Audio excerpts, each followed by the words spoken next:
All right.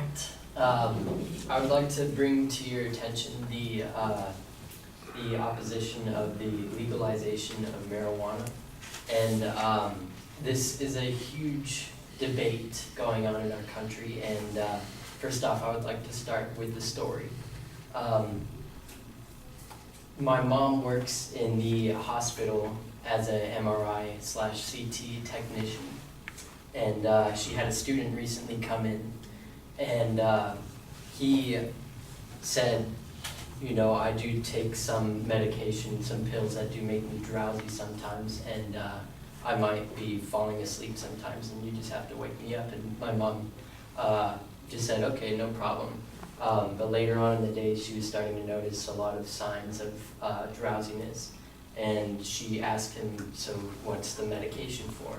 And his response was, about 5 years ago, when I was in college, I did a lot of marijuana smoking, and that led to multiple different problems. Family problems where people were not listening to me and my family because of the marijuana, and I also crashed 2 cars and completely totaled them. And it wasn't until my family told me that I need to be grounded, and they had they all got together and told me that we're bringing you to a clinic for you to get better. And he went to the clinic, and he was pretty much forced to go to the clinic, but that for him, that moment, told him so much that he was doing something wrong.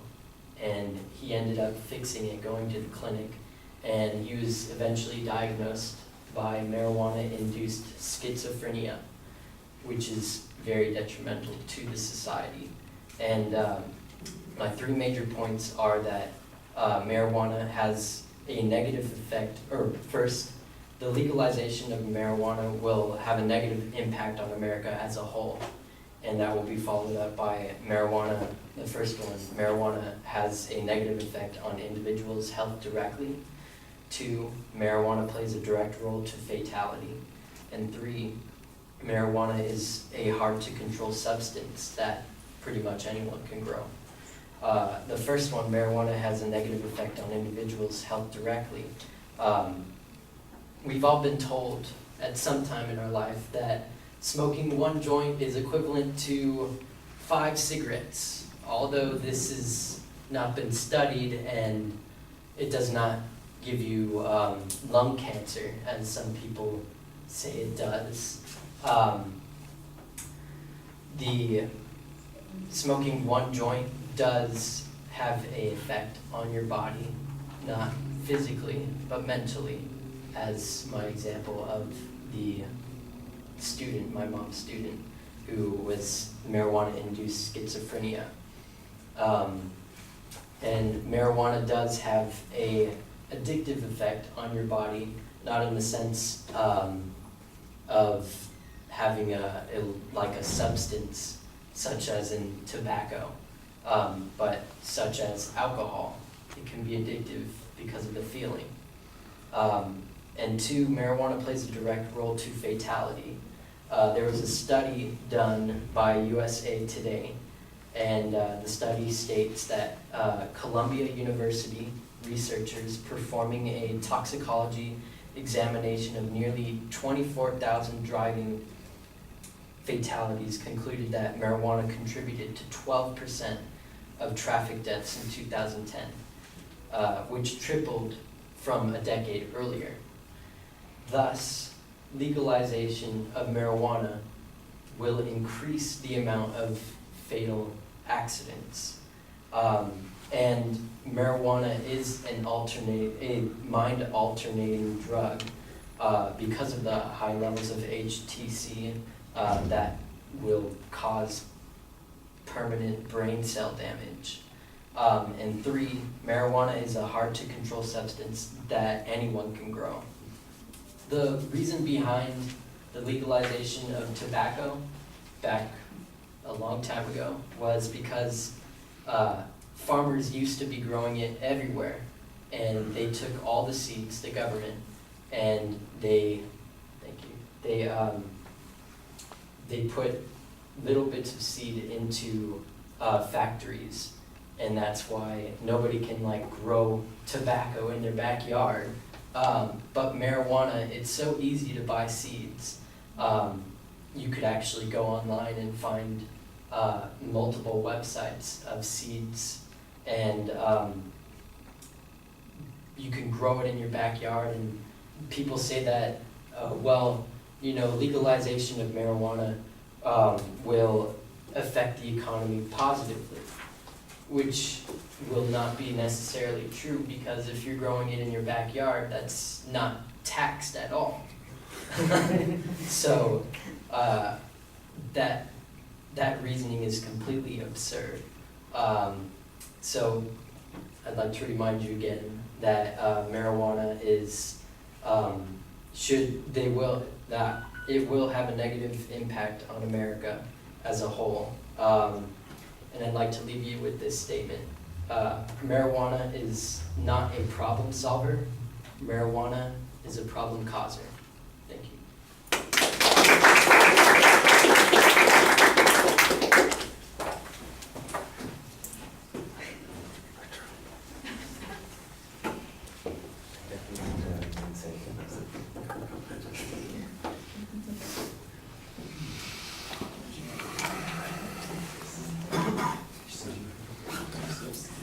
All right, Tristan, I like the story that you're telling, but you've got to get through it faster. It's taken too long to get through.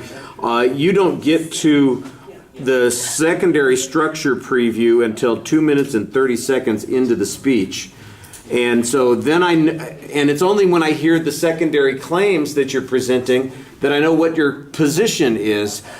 I don't think you've got a very clear statement of the proposition at the beginning of the speech. At the end of the speech, I think you've got a very clear statement. I like the exit line. No, it's not a problem solver, it's a problem creator.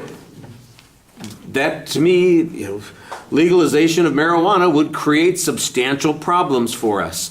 And the first problem is it's going to create health problems. Not necessarily all the health problems that some people are thinking of. Maybe it won't cause us to have lung cancer, and nobody's going to reefer madness kind of stuff that's going on. But we know that it does cause schizophrenia. We do know that it causes traffic fatalities. We do know that people's lives are altered because of the relationships that they're in. And we do know that it has an addictive quality to it that causes a whole series of problems. So that's the thing that's going to go on there that produces those particular problems. And then you get to another point down below that says, and growing marijuana is not going to solve any problems because anybody can grow it.